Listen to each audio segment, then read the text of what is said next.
Hey guys, GWS here to cover the Kyle Kulinski versus Charlie Kirk debate. The post, I'm doing a little bit of a review on it.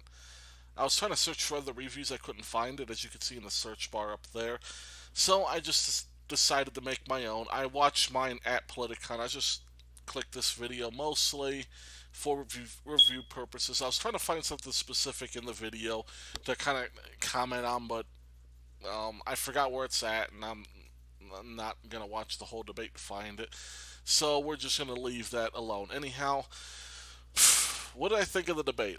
I wish there's more of a nuanced thing, and we'll get into some specifics, but um, there's not a lot that I could go by piece because to sum up this debate, this was mostly a Charlie Kirk monologue. And this wasn't a monologue where he was just being overbearing, interrupting, um, and all that. No, what this was Kyle Kalinske coming to a debate completely unprepared in all areas. Unprepared um, mentally, unprepared physically. You could see how he's dressed, and I don't mind. Like you don't have to go like Charlie Kirk, like full suit and tie. Like I don't believe in that. But when you're just dressing like casually, like how you go to a friend's house, I don't know. It just the only thing I could say is maybe he's trying to do this to represent his positions, as like pro worker, trying to look more casual. Like he represents the everyday person. I can get that, I guess. So I'll be charitable and say this is what he was representing. But the whole package of Kyle Kalinske today was unprepared, looking disinterested, looking very frustrated when he was unable to come up with comebacks, looking very frustrated at the divergent views being presented to him. Stuff from a libertarian, right wing perspective, capitalist perspective in particular. It it did not look good for him. He did not have anything beyond his typical talking points at secular talk. And honestly, even with well prepared numbers that he often cites on his show, there were very few numbers that he gave. Even with that, he gave the $30,000, or he gave the half of people earn less than $30,000 spiel. He did the whole healthcare bit. He did list some numbers, but it wasn't a lot. Charlie Kirk was, like fact after fact after fact. And, you could call it some gish gallop, but it's like, Kyle had nothing in preparedness to how to respond to these points that are repeatedly being hammered to him. Like, you could tell Charlie Kirk was well prepared for this debate, well prepared beyond what he was in his debates against Sam Cedar, against Hassan Piker, against anybody else. And um, Kyle had this problem repeatedly, but he got by with it against people like Destiny, like Razor Fist, and like Scotty, um, like that Scotty Neal girl that he debated last year. Last year, all these times he had problems with nuance, but the problem was the people he was debating weren't exactly like, you know, pushing the facts out there. They weren't necessarily putting out the numbers. They weren't explaining their logic. They weren't going point by point, organized thoughts and analysis. And Charlie Kirk did that. Charlie Kirk did that well beyond what he's done before. So here you have somebody who's underperforming his bad standards in Kyle Kalinske versus somebody who is performing well beyond what he's done in the past and what he's shown in the past, especially his occasional um, reputation for getting emotional, such as when Cenk Uygur trolled him from the audience. He mostly stayed away from that. But what I saw in this debate was just like, and it was sad. It was mostly a Charlie Kirk monologue because Kyle Kalinske had nothing to respond with, and I think like toward the end of the debate, signified it perfectly. Like Kyle Kulinski was saying, um, was complaining about the quote Charlie Kirk monologue, and Charlie Kirk responded with start refuting my arguments. And that was the thing. Like Charlie Kirk wasn't being overbearing, talking over Kyle, doing any of that stuff. He was talking, talking, talking, and Kyle, when he got his chance to talk, and Charlie Kirk was just listening, like patiently, he had almost nothing to say. And granted, some things don't need complex explanations. You don't have to go on 5 to 10 minute explanations of the facts being listed. But when your response is like 5 to 10 words and takes less than 10 seconds, and it's like, okay, I'm done, you go on now, what that says is that just says he has nothing prepared. Like, either he thinks this debate is beneath him, um, his short sentences, vague, vapid uh, rhetorical remarks are like, somehow so galaxy brained that they're above the whole debate. It's just utter nonsense. And this is what you've seen repeatedly with him is, in his posture, in everything that he does, he believes this process is beneath him.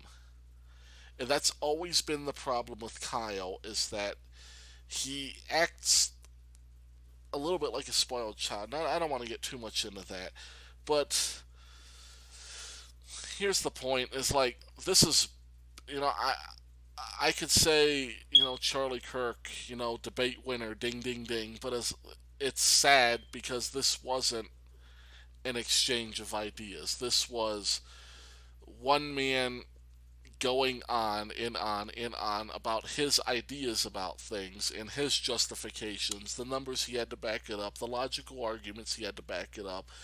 Um, Being able to pivot like super, with when the discussion would go toward, for example, 1950s tax rates. He was well prepared to talk about that.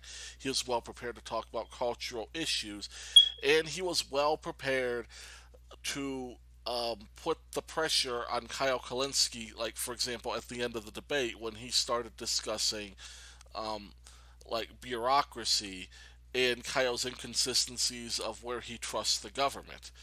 Um, and I never, like, Kyle never had any kind of grasp over the discussion enough to even try to argue against what Kirk was saying. So it's like, this was not a debate. Like, Kyle Kalinske is punching like 20 leagues above himself. Like the Sam Cedar debate, for example, with Charlie Kirk was an actual debate. I can say a winner and a loser.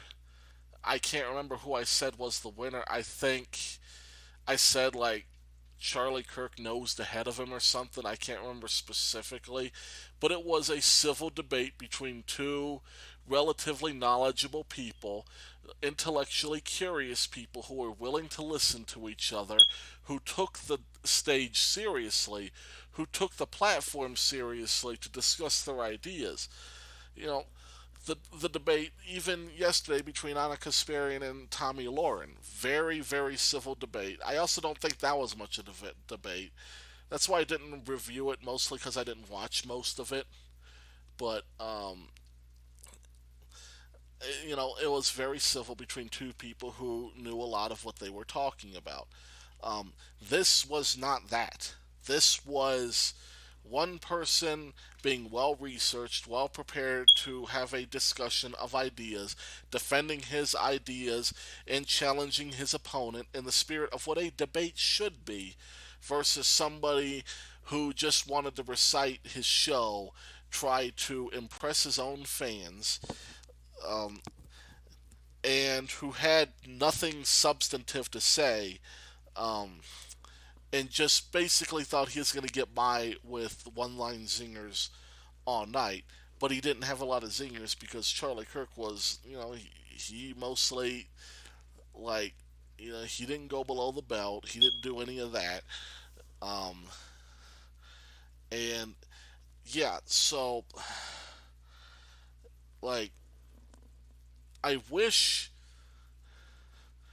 I wish this weren't a huge problem, and this is a lot of a problem on both sides. Is that um, the ability for us to debate ideas is declining with the shortened attention spans of people. And what I mean by that is rather than discussing ideas in a lengthy way, in an organized way, in a nuanced way, in a calm way that is interested in the ideas of another person, interested in listening, um, and not just looking disinterested and confused and angry as Kyle did, but like we need to learn to discuss ideas all sides in a way where we're not going to get at each other's throats just because we disagree, because it's all perspective. And that's what a debate is meant to get at. Like, challenge, it's mostly to challenge ourselves. Like, going into a debate thinking that you're going to, quote, win a debate against somebody, that's not the way to approach a debate. What you should do going into a debate is number one, challenge yourself. Like, challenge yourself to refute the ideas presented to you. Don't go in trying to convince other people that you're right. Um, Go in there and listen to the other person's ideas, and then from that framework you can explain your perspective and then do your part in challenging them, because challenging them doesn't benefit you, it benefits them, right? Because they should be going into the debate with the same mental framework to challenge themselves. And so when you're explaining something to them, that's what needs to be kept in mind, is you want to challenge them and put them under pressure to defend what they believe in. Because if they are in this for the right reasons, they're going to take that challenge and they're going to be happy with it. And not just, say they're happy just to be cordial in front of an audience, but mentally be there, mentally have respect for what the other person's saying, and thinking, hey, I could be wrong. I need, I need to run what they're saying through my head and see if I could be wrong and my position should be refined, and concede when it could be, but then to, like I said, toss stuff back at them. But that didn't happen in this, and that's happening less and less. Just in any avenue, whether it be casual conversation or even normal debates or even uh, like formal debates, you're seeing more and more ad hominem, more and more zingers, appeals to the audience. And it's just a sad thing to see. And we need to get back to a place where we're not debating stuff like we have ADD, and we're really interested in listening and learning first, um, and then giving our knowledge as a charity to the other person, rather than just to satisfy our own egos and stroke our own pride. Anyhow, thank you guys for listening. God bless.